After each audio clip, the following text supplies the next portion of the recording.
తెలంగాణలో బీజేపీ పూర్తిగా మోడీ మమ్మల్ని గెలిపిస్తారు అనే భావనలో ఉన్నట్టున్నారు. ఎందుకంటే బీజేపీ ప్రచారం చేసిన మోడీ మంత్రం చుట్టే నడుస్తుంది. వాస్తవంగా మనందరికీ తెలుసు, నార్త్తో పోలిస్తే సౌత్ ఇండియాలో మోడీ ఇన్ఫ్లుయెన్స్ రిలేటివ్లీ తక్కువ. కర్ణాటక ఒకటి ఎక్సెప్షన్. ఎందుకంటే మోడీ ప్రభావం ఉండదని అనడం లేదు, కానీ రిలేటివ్లీ బీజేపీకి ఓట్లు పెంచడానికి ఉపయోగపడేంత ప్రభావం, కానీ గెలిపించడానికి ఉండే ప్రభావము ఎంత అనేది ప్రశ్నార్థకమే. అందులో వాస్తవంగా బీజేపీకి అవకాశం తెలంగాణలో, ఎందుకంటే బీఆర్ఎస్ దెబ్బతింటోంది, సీన్లోకి వెళ్ళి ప్రధాన పోటీ నుంచి వెళ్తుంది. అది ప్రధాన నెంబర్ 1 పొజిషన్ క్వశ్చన్ లేదు. నెంబర్ 2 పొజిషన్కే బీజేపీతో పోటీ పడుతోంది. కాంగ్రెస్ పార్టీ రాష్ట్రంలో అధికారంలో ఉన్న, దేశంలో కాంగ్రెస్ రివైవ్ కాలేదు. ఇది పార్లమెంట్ ఎన్నికలు, అందువల్ల అనివార్యంగా Modi versus Rahul, NDA versus India కూటమి, ఈ కంపారిజన్ కూడా ఉంటుంది. అందువల్ల బీజేపీకి డెఫినెట్గా ఒక అవకాశం తెలంగాణలో ఉంది. గతంతో పోలిస్తే, 2019తో పోలిస్తే బహుశా ఈ అవకాశాన్ని ఓవర్ అంచనా వేస్తూ బీజేపీ అభ్యర్థులు మాకు మమ్మల్ని మోడీయే గెలిపిస్తాడు, 2019లో చూడలేదా, 2018లో ఒక్క ఎమ్మెల్యే గెలుచుకొని 7% ఓటింగ్ వస్తే 2019లో 20% ఓటింగ్కు పెరిగి 4 ఎంపీ సీట్లు రాలేదా అని అనుకుంటున్నట్టుగా కనబడుతోంది. కారణం ఏంటంటే లోకల్ వాల్యూ అడిషన్ కానీ, ఒక బలమైన లోకల్ క్యాంపెయిన్ థీమ్ కానీ, లోకల్ క్యాంపెయిన్ నరేటివ్ కానీ తెలంగాణలో బీజేపీ చూపడం లేదు. అది ఇది ఓవర్ కాన్ఫిడెన్స్ అనుకుందామా, లేదా అనివార్యంగా మోడీ ప్రభావంతో ఓట్లు వస్తాయని అతి విశ్వాసం అనుకుందామా, కానీ గ్రౌండ్ పైన కనబడం లేదు. ఎందుకు కనబడడం లేదు అంటే దీనికి రకరకాల కారణాలు ఉన్నాయి. ఒక కారణం ఏంటంటే గత కొంతకాలంగా బీజేపీ అవుట్ సైడర్స్ను అభ్యర్థులుగా పెట్టడం మొదలుపెట్టింది. ఎవరు అవుట్ సైడరు, ఎవరు ఇన్సైడరు అంటే, బీజేపీ కోర్ ఐడియాలజికల్ బ్యాక్గ్రౌండ్తో సంఘ్ పరివార్ సైద్ధాంతిక నిర్మాణ క్షేత్రం నుంచి వచ్చిన వాళ్ళు రియల్ ఇన్సైడర్, మిగతా వాళ్ళు అవుట్ సైడర్. అవుట్ సైడర్లో లేటెస్ట్ అవుట్ సైడర్స్ ఉండొచ్చు, కొంత అంతకు ముందే వచ్చిన అవుట్ సైడర్స్ ఉండొచ్చు. ఈ అవుట్ సైడర్స్ ఇన్సైడర్స్ డిబేట్లో ఏమవుతుందంటే, ఇది రోజు రోజుకు ఈ అవుట్ సైడర్లు పెరిగిపోతున్నారు. మీకు జిహెచ్ఎంసీ ఎన్నికల్లో చూసాము, పెద్ద సంఖ్యలో అవుట్ సైడర్లకు టికెట్లు ఇచ్చారు. అసెంబ్లీ ఎన్నికల్లో ఇప్పుడు చూసాము, లాస్ట్ 119 సీట్స్ 119 సీట్లలో 8 సీట్లు జనసేనకు బీజేపీ పొత్తులో భాగంగా ఇచ్చింది. మిగతా 111 సీట్స్లో నియర్లీ 90 సీట్స్ బీజేపీ అవుట్ సైడర్లకే టికెట్లు ఇచ్చింది. Nearly 90 seats. సో ఈ 90 సీట్స్లో రకరకాల అవుట్ సైడర్ అంటే మళ్ళీ మనకు డెఫినేషన్ అర్థం కావాలి. సాధారణంగా ఒక రాజకీయ విశ్లేషకుడిగా నా దృష్టిలో అవుట్ సైడర్ కాదు అనుకుంటాం, కానీ బీజేపీ కార్యకర్తల దృష్టిలో వాళ్ళు అవుట్ సైడర్లు కావచ్చు. రఘునందన్ రావు ఉన్నారు, చాలా ఏళ్ళైంది బీజేపీలోకి వచ్చి, ఆయన బీజేపీలో ఎమ్మెల్యేగా ఉన్నారు, లాస్ట్ ఎలక్షన్ ఎంపీగా పోటీ చేశారు కనుక నేను ఆయన అవుట్ సైడర్ ఖాతాలో వేయకపోవచ్చు. కానీ బీజేపీ సంఘ్ పరివార్ కోర్ కార్యకర్త మాత్రం రఘునందన్ రావు అవుట్ సైడర్గా వేస్తారు. ఆ లెక్కల ధర్మపురి అరవింద్ని అవుట్ సైడర్గా వేస్తారు.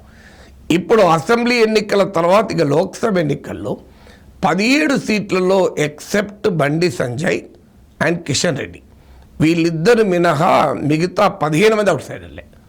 సో ఇంత పెద్ద ఎత్తున అవుట్ సైడర్లను ఇవ్వడం అనేది బీజేపీలో ఒక పెద్ద సమస్యగా మారింది. అంటే బీజేపీ ప్యూర్లీ మోడీ పైన ఆధారపడడం ఇదొక కారణం. వాస్తవంగా ఈ అవుట్ సైడర్స్ను బీజేపీ ఎందుకు ఆహ్వానించింది? మోడీ మంత్రమే సరిపోదు, సంఘ్ ఐడియాలజీ సరిపోదు. అందువల్ల తెలంగాణ సౌత్ ఇండియాలో మనకు ఇతర పార్టీ నుంచి వచ్చిన వారు ఉంటేనే లోకల్ వాల్యూ అడిషన్ కలిసి వస్తుంది అన్నది బీజేపీ అధిష్టానం ప్లాన్. అందుకే అవుట్ సైడర్లకు ఇంత ప్రియారిటీ ఇచ్చారు. కానీ వీరు కూడా లోకల్ వాల్యూ అడిషన్ పక్కకు పెట్టి వీళ్ళు కూడా మమ్మల్ని మోడీయే గెలిపిస్తాడు అనే భావనలో ఉన్నారు. అది బీజేపీలో ఉన్న ఒక పెద్ద డ్రాబ్యాక్. అంటే అధిష్టానమేమో అవుట్ సైడర్లు వాల్యూ అడిషన్ చేస్తారనుకుంటే అవుట్ సైడర్లోమో మమ్మల్ని మోడీ గెలిపించుతాడు కదా అనే భావనలో వాళ్ళు ఉండిపోతున్నారు. అందులో నేను బీజేపీలో మీరు నియర్లీ 90 మంది ఎమ్మెల్యే అభ్యర్థులు అవుట్ సైడర్లకు టికెట్లు ఇస్తే వాళ్ళలో ఎంతమంది ఇప్పుడు రియల్గా ఫీల్డ్ మీద ఉన్నారు అని లెక్కలు తీస్తే చాలా తక్కువ మంది. కొంతమంది పార్టీ వదిలి వెళ్ళిపోయారు.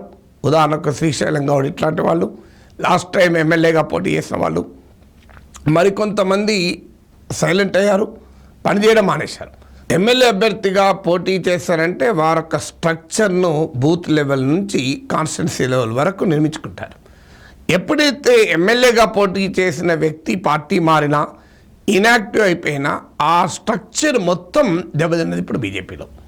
దాంతో పార్లమెంట్ ఎన్నికల్లో మళ్ళీ అవుట్ సైడర్లకి ఇచ్చే వరకు ఆ స్ట్రక్చర్ ఫిక్స్ కావడం లేదు. బీజేపీకి హైదరాబాద్ లాంటి సిటీలో కూడా బీజేపీ కార్యకర్తల్ని, నాయకుల్ని మీరు అడగండి, వాళ్ళే చెప్తారు. ఒకప్పట్లాగా బీజేపీ ఆర్గనైజేషన్ అంత బలంగా ఎన్నికలకు సిద్ధంగా లేదు. వాస్తవంగా ఇప్పుడు ఉన్న పోలింగ్ బూతుల్లో ఇప్పటి వరకు మోర్ దెన్ 90% పోలింగ్ బూతుల్లో నిర్మాణం పూర్తి కావాలి.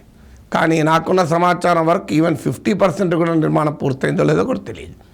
సో ఇలాంటి పరిస్థితి ఉండడం వల్ల అవుట్ సైడర్లను ఏ ఉద్దేశంతోనైతే అధిష్టానం ఆహ్వానించిందో వారు కంట్రిబ్యూట్ చేయకుండా వారు మోడీ పైన ఆధారపడుతున్నారు.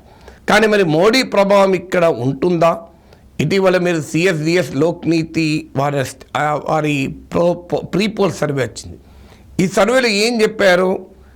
కోర్ బీజేపీ ఐడియాలజికల్ అంశమైన టెంపుల్ ప్రధాన అంశం అని చెప్పలే, కరప్షన్ కూడా ప్రధాన అంశం అని చెప్పలే. ప్రధాన అంశాలు 3 వచ్చాయి.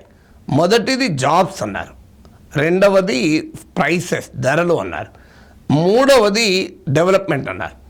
డెవలప్మెంట్ విషయంలో బీజేపీకి అదనంగా అడ్వాంటేజ్ వస్తుంది అనుకుంటే నార్త్లో వచ్చినంత సౌత్లో రాదు. ఎందుకంటే బీజేపీ నార్త్ ఇండియాలో రాష్ట్ర ప్రభుత్వాల పర్ఫార్మెన్స్ కేంద్ర ప్రభుత్వ పర్ఫార్మెన్స్తో పోలిస్తే చాలా తక్కువ ఉంటుంది. అందుకే మోడీ డెవలప్మెంట్ మోడల్ అక్కడ వర్కౌట్ అవుతుంది, సౌత్లో వర్కౌట్ కాదు. అందుకే మీకు గుజరాత్ మోడల్ గురించి ఇప్పుడు ఎక్కడ చెప్పడం లేదు. సౌత్కి వచ్చే వరకు దే ఆర్ మోర్ డెవలప్డ్, ప్రొయాక్టివ్గా డెవలప్మెంట్లోను వెల్ఫేర్లోను సౌత్లో ఉన్న రాష్ట్ర ప్రభుత్వాలు చాలా యాక్టివ్. మీరు ఒక మంచి రోడ్ వేస్తే యూపీలోనో, బీహార్లోనో, రాజస్థాన్లోనో ఓట్లు పడతాయి కావచ్చు. ఇక్కడ ఆల్రెడీ రాష్ట్ర ప్రభుత్వాలు బ్రహ్మాండమైన రోడ్లు వేస్తున్నాయి. అందులో సౌత్ ఇండియాకు నార్త్ ఇండియాకి తేడా ఉంటుంది. రెండవ ముఖ్యమైన అంశం ఏంటంటే జాబ్స్ అండ్ ఇన్ఫ్లేషన్. ఎప్పుడైతే ప్రజలు అంటే పని దొరకడం లేదు, ఇవాళ పత్రికలు వచ్చింది ఆదాయం కావాలి అని, ఆ ఆదాయము, ఇన్కము, లైవ్లీహుడ్ ఇవి ప్రధానమైన అంశాలు అవుతాయో వీటిని కంపెన్సేట్ చేసేది సంక్షేమ పథకాలు. అంటే పని దొరకక సరిగా ఉపాధి లేనప్పుడు, అధిక ధరలు ఉన్నప్పుడు సంక్షేమ పథకాలు కొంత సేఫ్టీ వాల్ లాగా ఉపయోగపడతాయి అధికారంలో ఉన్న వారికి. అంటే ప్రొటెక్టివ్ ఫ్రీడమ్ని ఇస్తాయి. అమర్త్యసేన్ భాషలో చెప్పాలంటే సోషల్ సేఫ్టీ నెట్స్గా ఉపయోగపడుతుంది. అంటే ప్రజల డిస్కంటెంట్ కట్టలు తెంచుకోకుండా రక్షిస్తాయి. అందుకే నరేంద్ర మోడీ లాభార్థి పాలిటిక్స్ అని చెప్పి తన పథకాల గురించి పెద్ద ఎత్తున దేశమంతా ప్రచారం చేస్తుంది. బీజేపీ ఆధారపడుతుంది కూడా. కానీ ఇక్కడికి వచ్చే వరకు కూడా సౌత్కు నార్త్కు తేడా ఉంటుంది. నార్త్లో అక్కడ రాష్ట్ర ప్రభుత్వాల పథకాలు చాలా తక్కువ. ఉదాహరణకు అక్కడ రైతు బంధు లేదు, పిఎం కిసాన్ ఇస్తే చాలా ఎక్కువగా భావిస్తాడు.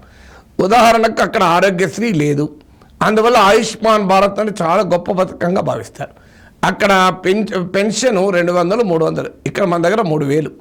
అందువల్ల సౌత్ ఇండియాలో రీజనల్ పార్టీ తెలుగు రాష్ట్రాల్లో కానీ తమిళనాడులో కానీ we have a robust welfare state. అంటే నరేంద్ర మోడీ ప్రభుత్వము ఆఫర్ చేసేటువంటి పథకాల కన్నా కూడా రాష్ట్ర ప్రభుత్వాలు అమలు చేసే పథకాలు చాలా చాలా ఎక్కువ. అందువల్ల మీకు కేంద్ర పథకాల ప్రభావము సౌత్ ఇండియన్ స్టేట్స్లో అంత ఎక్కువ కనబడదు. మీరు సింపుల్గా ఏదైనా కాన్స్టిట్యున్సీకి వెళ్ళండి, సికింద్రాబాదో, మల్కాజ్గిరో, ఆదిలాబాదో, కేంద్ర ప్రభుత్వాల పథకాల లబ్ధిదారుల లిస్ట్ తీయండి, రాష్ట్ర ప్రభుత్వాల పథకాల లబ్ధిదారులు లిస్ట్ చేయండి. అసలు పోలికే ఉండదు. ఇది సౌత్ ఇండియాలో లెక్క.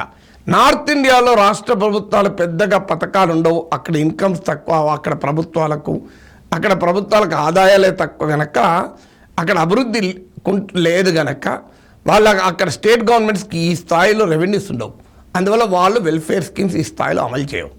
అందువల్ల మోడీ లాభార్థి పాలిటిక్స్ కన్నా కూడా సంక్షేమ పథకాల మన పార్టీలు ఇంక్లూడింగ్ కాంగ్రెస్ కూడా కర్ణాటకలో తెలంగాణలో ఒక రీజనల్ పార్టీ లాగానే సంక్షేమ పథకాలు అమలు చేస్తుంది. కేంద్రంలో అధికారంలో లేదు కనుక ఆ ప్రాబ్లం ఏం లేదు. కేంద్ర ప్రభుత్వం అమలు చేయడం లేదా ప్రశ్న రాదు కనుక. అందువల్ల ఈ సౌత్ ఇండియాలో ఉన్న వెల్ఫేర్ స్కీమ్స్ మోడీ వెల్ఫేర్ ఎజెండాను బీట్ చేస్తాయి. సౌత్ ఇండియాలో ఉన్న కాంగ్రెస్ కానీ ప్రాంతీయ పార్టీలు కానీ. నార్త్లో ప్రభావం చూపినంతగా టెంపుల్ ఇష్యూ, ఆర్టికల్ 370, ఉమ్మడి పౌరస్మృతి, చైనా, పాకిస్తాన్, టెర్రరిజం ఇలాంటి సౌత్లో ప్రభావం చూపవు. ఇక ఏమైనా ఉంటే మోడీ పట్ల జనరల్ కరిష్మా ఉపయోగపడుతుంది. కానీ మోడీ ఉపయోగపడడం అంటే జనరల్ కరిష్మానే కాదు. జనరల్ కరిష్మాతో పాటు మోడీ ఎజెండా, హిందుత్వ ఎజెండా, అలాగే మోడీ లాభార్థి పాలిటిక్స్, మోడీ పర్సనల్ కరిష్మా, ఈ మూడు కలిపితే మోడీ ఇంపాక్ట్ అంటారు. మోడీ ఇంపాక్ట్లో ఒక్కటే ఉండదు. మోడీ వ్యక్తిగత జనాకర్షణకు ఆయన ఉపన్యాస దాటి కూడా మీరు గమనించండి, హిందీలో రిలేట్ అయినంతగా ప్రజలు మోడీ ఉపన్యాసాలకు సౌత్లో రిలేట్ కాలేరు. ఎందుకంటే ఇక్కడ హిందీ అర్థం కాదు ప్రజలకు కనుక. అందువల్ల మోడీ పర్సనా ఇంపాక్ట్ కూడా రిలేటివ్లీ నార్త్తో పోలిస్తే తక్కువ ఉంటుంది. ఉండదని నేను అనడం లేదు. ఖచ్చితంగా మోడీ ప్రభావము కాశ్మీర్ నుంచి కన్యాకుమారి వరకు అంతటా ఉంటుంది. కానీ సౌత్లో రిలేటివ్లీ తక్కువ ఉంటుంది. ఆ ఉపన్యాసము, ఆ వాగ్దాటి కూడా రిలేట్ కాదు. అయినా కూడా అవుట్ సైడర్లు కూడా, అందుకే అవుట్ సైడర్ల గురించి బీజేపీ జాతీయ నాయకత్వం ఆలోచించింది. కానీ వాళ్ళు కూడా మోడీ వచ్చి మమ్మల్ని కాపాడుతాడు అనే భావనలో ఉన్నారు.